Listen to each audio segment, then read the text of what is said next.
Are you ready to make the most of the only life you have? To make smart money choices focused on achieving what you care about most? Here to help you balance living well today without sacrificing your tomorrow is the Retirement Answer Man, Roger Whitney. Zygmunt, or Ziggy as he was known, was born in the early 20th century in Detroit, Michigan. Hard place, industrial place, cold place. He grew up, and then in the early 40s, he married Mary, my grandmother, and soon after had their first daughter of 3, Michaeline, my mom, Mickey. And then soon after that, Ziggy was shipped off to Europe as part of a bomber crew in the U.S. Army Air Force. So he arrived in Europe with his bomber crew, and they flew in B-17 Flying Fortresses. And the deal was, you had to fly so many missions, I think it was 25 or 35, and then once you flew that number of missions, you were discharged to go home. Now, normally, people would stay with their bomber crew throughout their deployment until they hit their missions, but not Ziggy. Ziggy wanted to get home to his young bride and to raise his young daughter. So he volunteered for almost every mission he could so he could get his butt back home. And he did. Less than a year later, he was on a plane going home, having flown the number of missions, being injured twice and receiving the Purple Heart, and then got back to Detroit, Michigan to start raising his family. So he worked hard. He was a semi-pro boxer. He was a taxi driver until he found a manufacturing job that he stayed at for a couple decades. And then in the early 1970s, he scored, and this was scored. I remember the story. It was hard to get. He scored a postal route in Dearborn, Michigan, where he would deliver mail in the summers and in the harsh Michigan winters. He did this until 1980 when he retired, and they did what every Michigander did almost of that in that era. They moved to Florida to retire. Bought a home in Daytona Beach, Florida, where he lived out retirement until he passed away in 1989, 9 years later.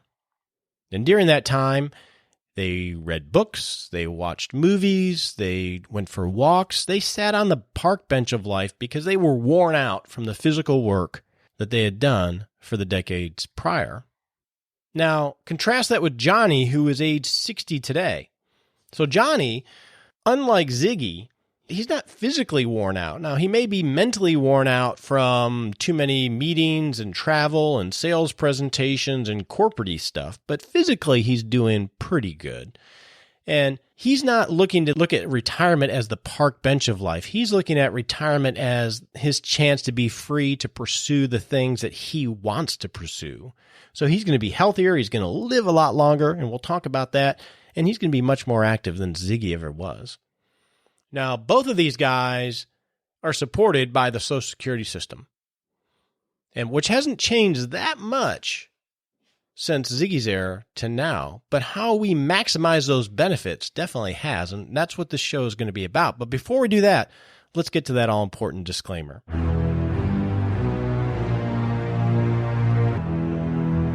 Bum, bum, bum. That's right. Don't take advice from me on the show. Very simple. I don't give advice to you. I don't know you. You don't know much about me. If you're looking for a financial advisor to walk this journey, go to rogerwhitney.com, click on Work with Roger, and you and I can talk about that. But until that time, think of this as helpful hints in education, and make sure you talk to your legal advisor, your tax advisor, or your financial advisor before you do anything, because that's just common sense. Now, hey, let's get on with the show, eh? In the Hot Topic segment today, where we talk about something that's going on timely here, I want to let you know that registration, early bird pricing has opened for 5 days to your best year ever. This is a 5-day program that Michael Hyatt has put on for a number of years now that gives you training and a framework to set yourself up for your best year ever in 2017.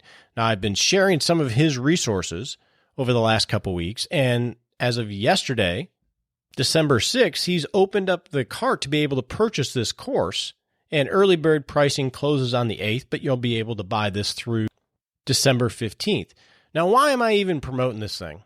Well, my brother-in-law and I went through this course a couple years ago, and we walked it together, and it was really well done. And I know it's much better now, but this was really well put together. He had some video training and we had worksheets that we went through, and it really helped us frame what we wanted to accomplish in 2015, I think it was, or 16. And it was the inspiration for me to do the Smart Sprint segment in the show and to integrate that into some of my practice and how I work with clients. So we just really liked it. And when Michael Hyatt, the gentleman who produced this, came to me and said, hey, would you share this with your audience? I'm like, this is great. And it is. I think it's very worthwhile to do.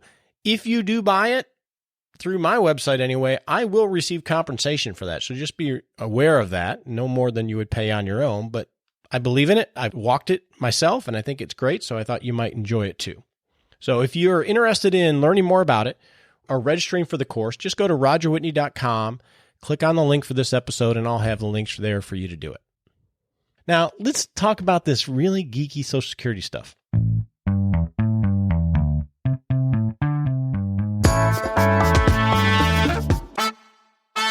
Well, in the practical planning segment today, what I thought I'd do is share some remarks that I made at a few conferences here recently.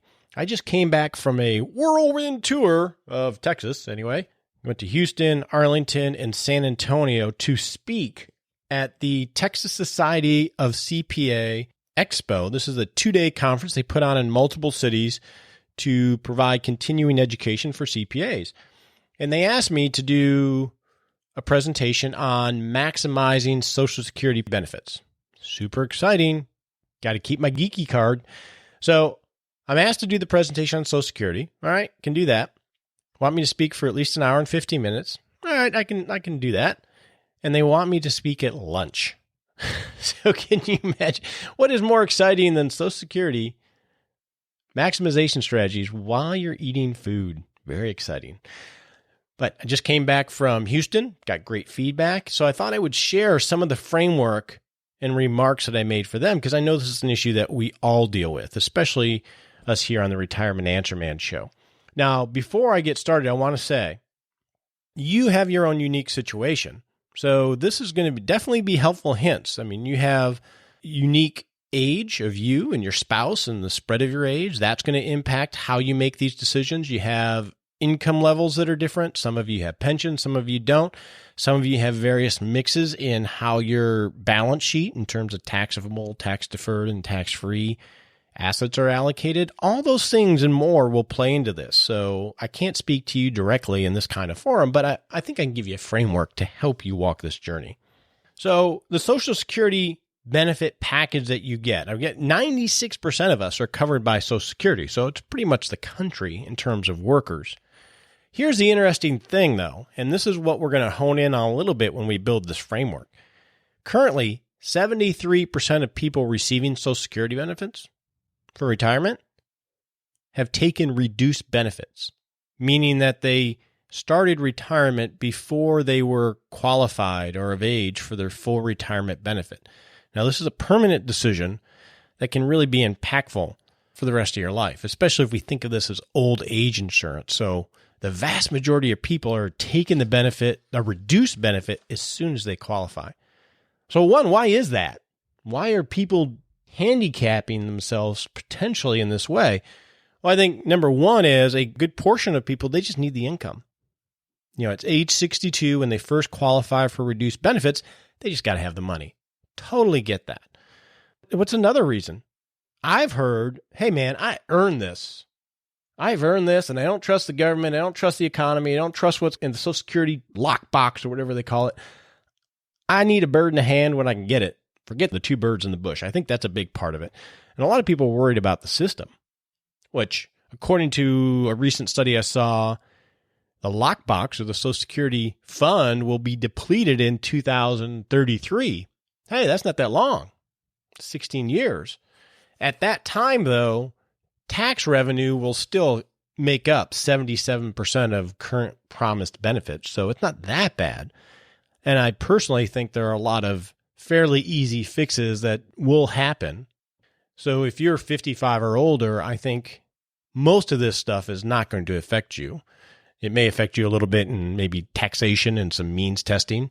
if you are fairly wealthy or have assets, but I don't think it's not going to be there, if I said that right. You get the point. So we'll dive into that a little bit. Let's set the stage. Social Security. How do you become eligible for Social Security benefits? Well, you have to have 40 quarters of coverage to be fully insured under the Social Security program. So what does that mean? What does a quarter of coverage mean? You earn a quarter by earning so much money in any given year. So in 2017, that's $1,300. For every $1,300 you earn, that will give you a quarter of coverage under Social Security. And you're allowed to earn 4 quarters per year. So you got to have 10 years of work history. If you earn all 4 quarters in 1 month, that's okay. It doesn't have to be spread out. But that's how you earn Social Security benefits. So 2 thoughts here. One is, if you're married and you have a spouse that's been in and out of the workforce because of children or whatever, you want to see what their coverage is, and because they may be close to being fully insured and they just need a few more quarters of coverage, and that might be something that you can take action on between now and retirement to increase the potential benefit that they get, right? So that's one thing. And number 2, you want to review the reported earnings that the Social Security Administration get. They used to do the annual statement around your birthday, and then they stopped sending those for a while. And my understanding is they started to send those again. I know I got mine last year. My wife's birthday's coming up, so we'll see if she gets hers. But you want to review that because it'll have every year of earnings since you were like a baby. If you were grabbing the lunchbox at 4 years old, going out working, it'll have those earnings on there if they were reported anyway. But you want to review those for accuracy because we have seen instances where they were not reported correctly, which could affect benefit. So that's something you want to do there. If you become fully insured by having 40 quarters, how do you get your benefits? So first term you want to know is what's called the FRA, or full retirement age. Each of us has our own full retirement age, according to Social Security, where we are qualified for 100% of our benefit. And that age can be a little bit different for different people. If you were born before 1954, then most likely your full retirement age is age 66. And if you were born after 1960, your full retirement age is 67. If you were born in the middle there, it'll be age 66 plus a certain number of months based on what year you were born. So full retirement age is the age that you're eligible for full benefits.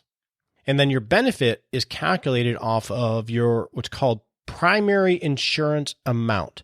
This is your earnings plus years worked plus age, and there's some calculations back there we don't need to get into that calculates what your benefit will be.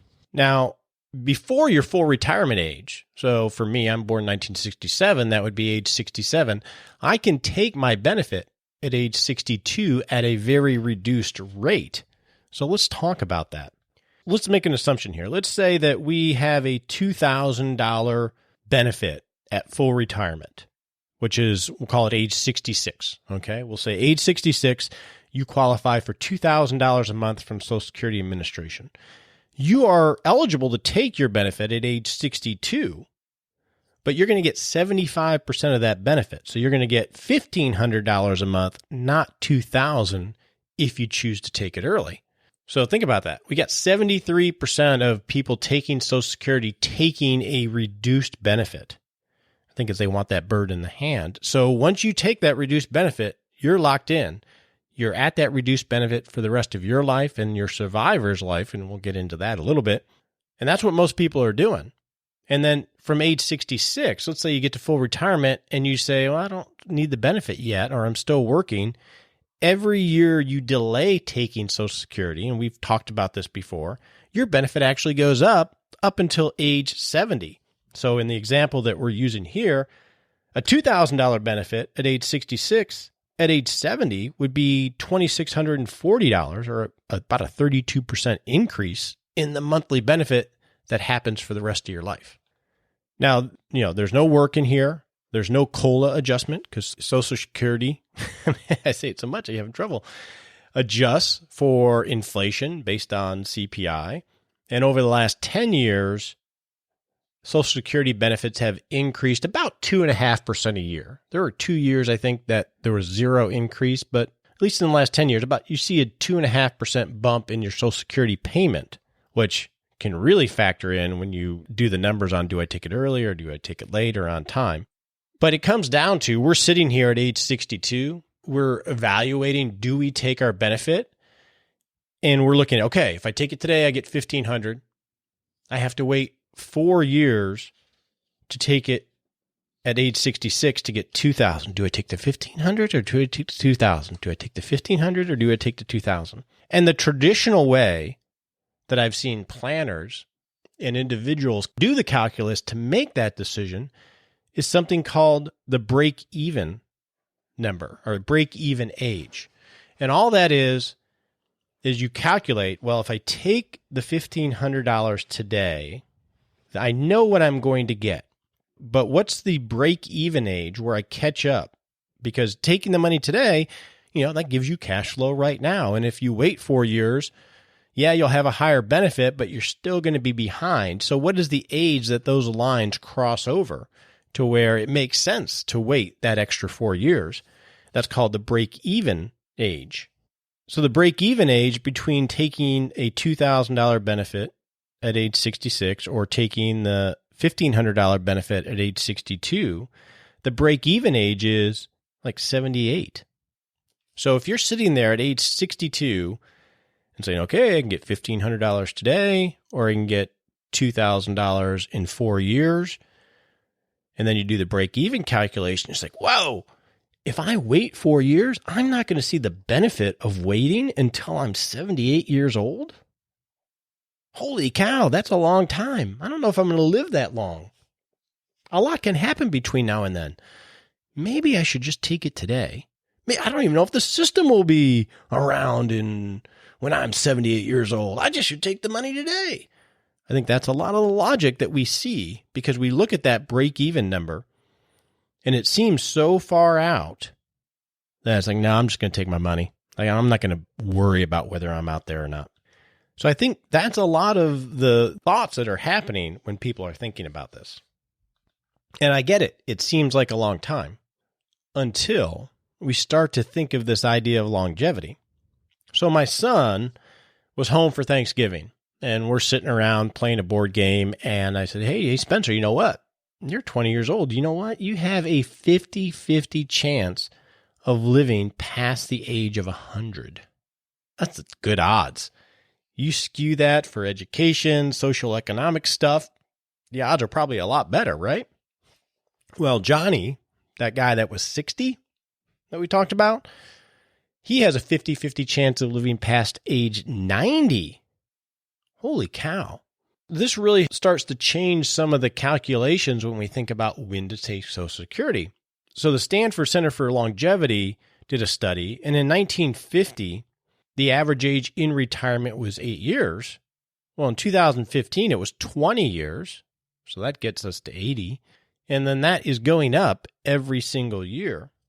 That's an issue as we get older. That's why our biggest worry is running out of money. Because I think we get to calculus. If we put in inflation and longevity and the fact that we're actually more active because we're not on the park bench of life, the calculus gets scary of how long we're going to live. So it makes sense to take that money early.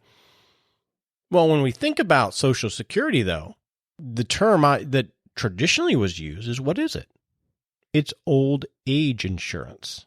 It's old age insurance that actually has an inflation adjuster on it. And every year you wait past age 62 to take it, that old age insurance annuity or benefit goes up by about 8%.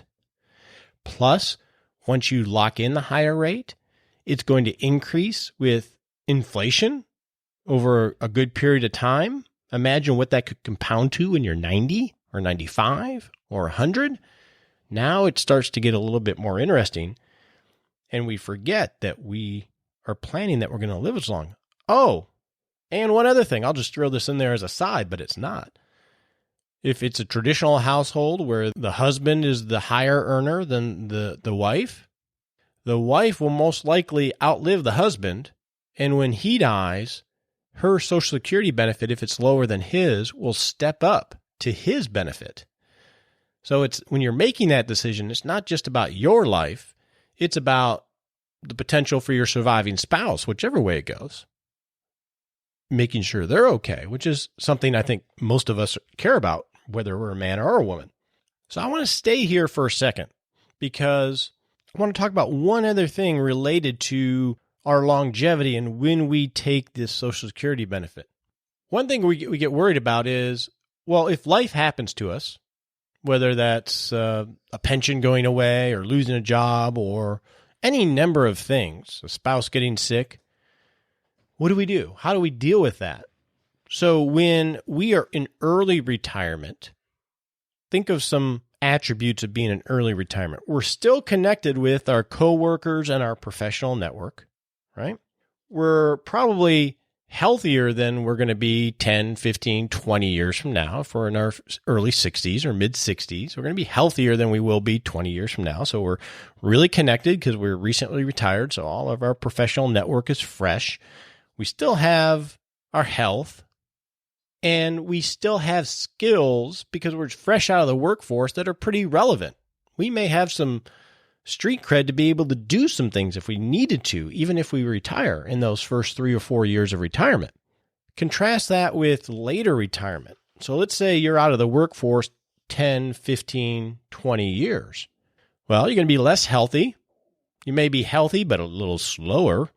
You're going to be less skilled. Whatever skills you had in your career, those decay over time, especially in this age of innovation. And that professional network of people you knew in your company and across your industry, probably gone. And if you know them, they're probably retired too.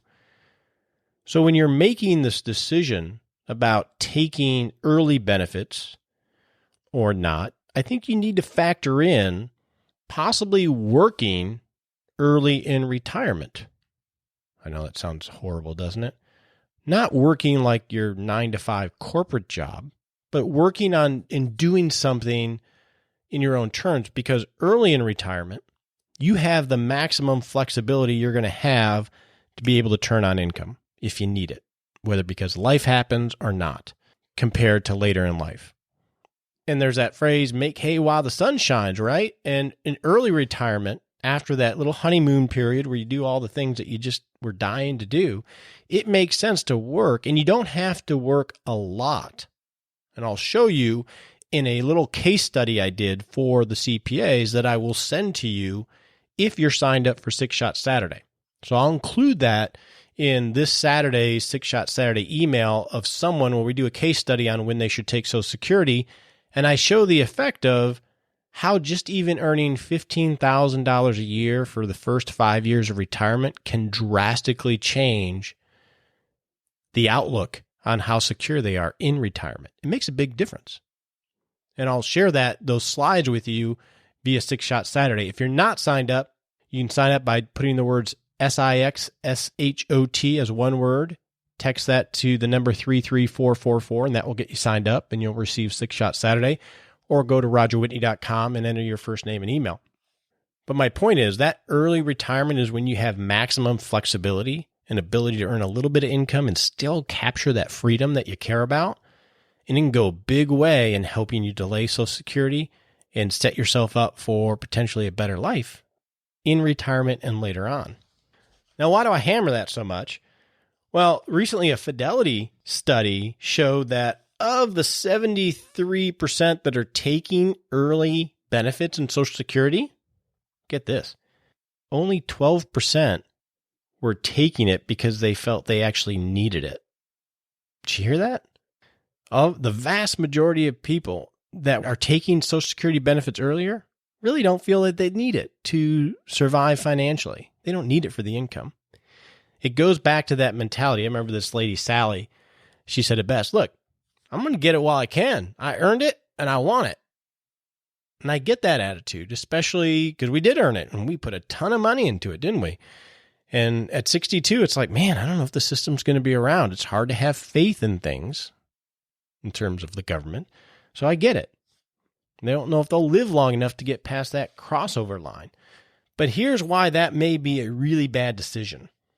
Because if you take it early, outside of just the numbers, in almost every calculation or case study or client that I've worked with, it never makes sense to take it early.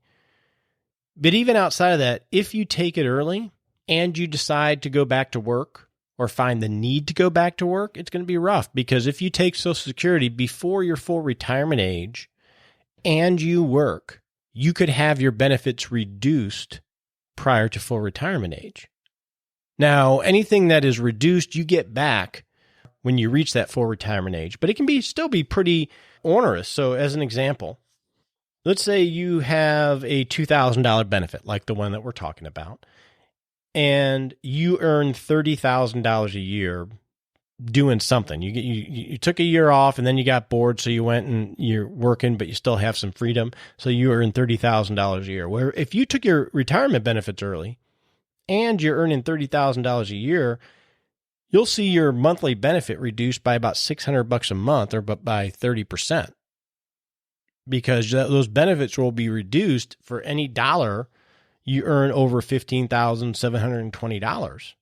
For every $2 over that limit, you get $1 withheld on an already reduced benefit. So yeah, you get that money back when you reach full retirement, but think about what that does. When you take that reduced retirement benefit, that's going to discourage you to work. So that maximum flexibility, that sun shining where you can make some hay, if you take your reduced benefit, all of a sudden you have a structural barrier, mental barrier of, I'm not going to go back to work, or I don't want to earn too much money because my benefit will be reduced. That kind of thinking will come into play, and that means you could lose a big opportunity to set yourself up for a better retirement by delaying Social Security. So I'm going to give you a quick example, and this is the slides that I'll share with you if you're signed up for 6 Shot Saturday. So I'll walk through this example. I'll try to make it real simple since we got audio only here. Let's take a Johnny and Betty. Okay, let's take that Johnny guy and Betty. We'll assume that she was a homemaker, so she doesn't have any Social Security benefit, and Johnny made $100,000 a year. So if Johnny wants to retire at age 60, and we'll assume he lives to age 90, and we'll assume Betty lives to age 92, and they want to earn $70,000 a year after tax. That's what their lifestyle is going to require.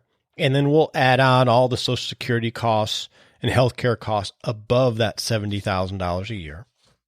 And if we assume that Johnny's benefit at full retirement age is just under $29,000 a year, which means Betty would get half of that as a spousal benefit of just under $14,500 a year. And then the only other income source we'll factor into this is that Johnny has a pension that he'll get at retirement of $25,000 a year, which it doesn't adjust for inflation. So they want to spend 70 plus some healthcare benefits, and they got these Social Security benefits. And let's say that Johnny and Betty have $950,000 in a mix of retirement accounts and taxable accounts. Okay, he's got a 401k and they got some taxable stuff. And they invest that in roughly a 60-40 portfolio of stocks and bonds. All right, so that's the fact set. We got two 60-year-olds. They want to live on $70,000 a year, adjusting that for inflation. They're going to have some healthcare costs. We factored in their Social Security benefits, and we factored in they got what their assets are, about $950,000, and we're going to invest that $950,000. We'll just call it in a 60-40 diversified portfolio. If we use stochastic modeling or Monte Carlo scenarios with some return assumptions and all those things I'll share with you in the report that you get, they have about an 83% confidence ratio that they could hit those goals. There's so much that goes into this that you really need to see it, but I want to make this as simple as possible.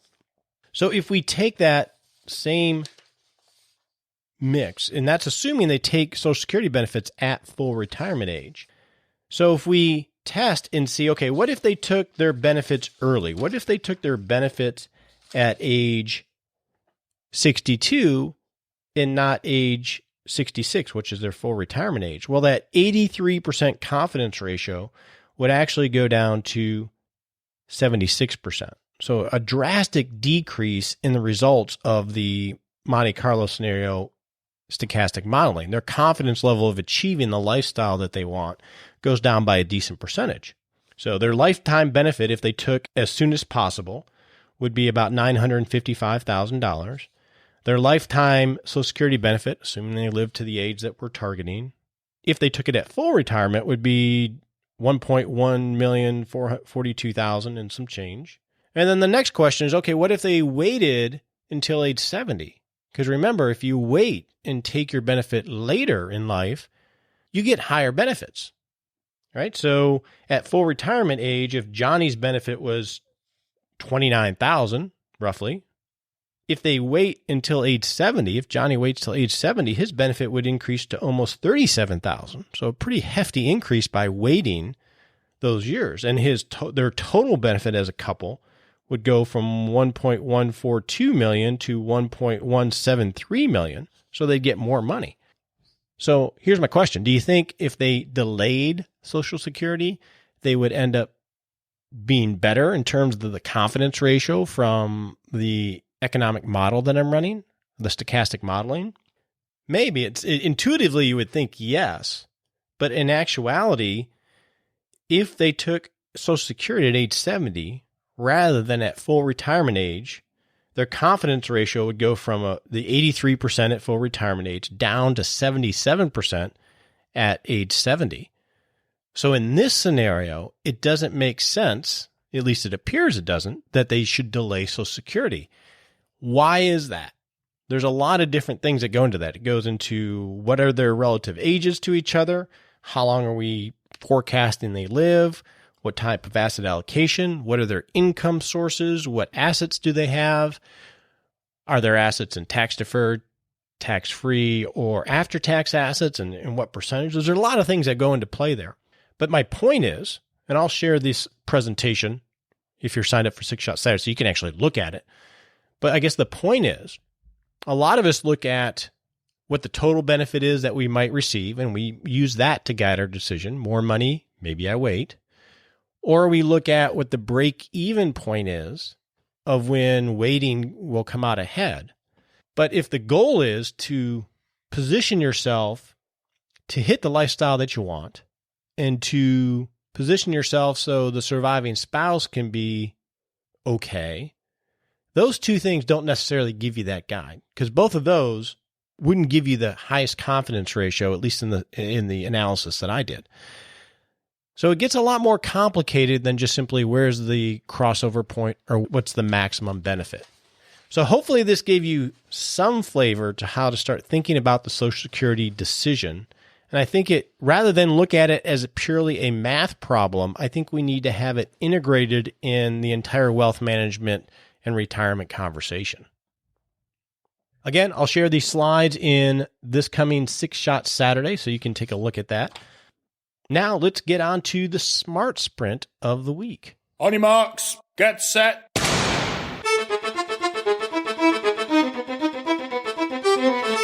We're off. Welcome to the Smart Sprint segment, where we set a 7-day goal to take a little tiny step to creating a great retirement.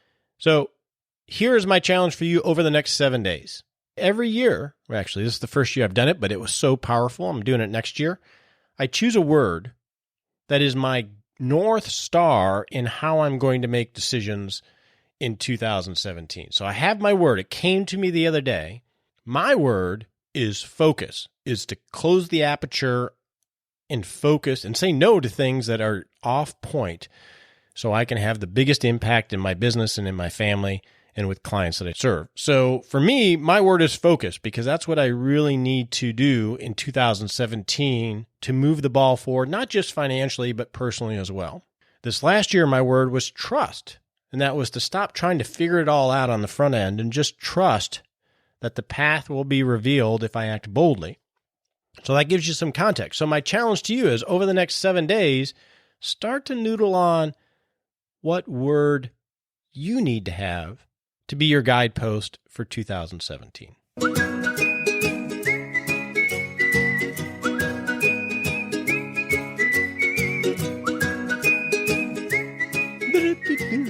Hey, welcome to the Happy Lab.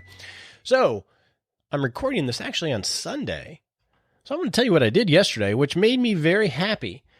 This is crazy. I never do this. I didn't get out of bed until 1:30 in the afternoon. Isn't that crazy? I wasn't even drinking the night before. No, I woke up around 11, went and got a cup of coffee, sat in bed, I read, I snoozed with the dog. My wife was off doing something with her sister and her mom. But what made me happy about that is usually I would give myself a lot of guilt for that. I put a lot of, Roger, you're supposed to be doing things. Usually when I lay in bed on Saturday mornings, I don't get up until I know a little list of the things I want to get done that day.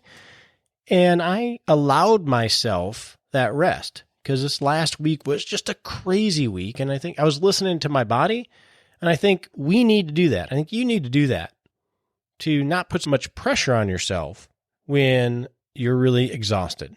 Sometimes you just need to let that go. I think that really is important. It's hard for us to do. If you listen to this show, I'm guessing it's hard for you to do because you're an intentional person. So that might make you happier.